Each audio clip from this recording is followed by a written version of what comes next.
Yung binangga mo sa akin, ayan, nakitang-kita mo yan. Ha? Hindi ko napapaano sa'yo. Pero pangako mo sa akin, kukuha ka ng lisensya mo bago ka magmumotor. Ha? Ano ba? Iniipon ko po yung ano ko eh. Pangako mo sa akin yan, ha? Student. Hindi na kita involved sa problema na ginawa mo sa akin. Kaya ko naman paayos yan. Mabait pa si pare No. ko. Thank you po.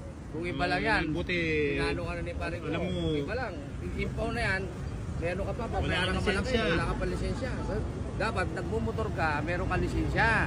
Kahit naka-helmet ka, kahit na wala ka naman lisensya, pasuka yung motor.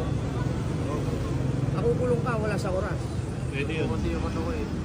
So, Sa- bago ka motor, no, kumuha ka lisensya. Sa Mabait susunod, lang si pare ko. sa susunod, kapag alam mo may huminto sa harapan mo, magpreno ka na. Huwag kang dadiretso kasi ibig sabihin may paliko. No? Okay? Ingat ka, huwag ka na magmamaneho ng walang lisensya. Hindi ko kailangan ng motor mo. Pinambabayad niya sa akin motor eh. Sabi ko, hindi.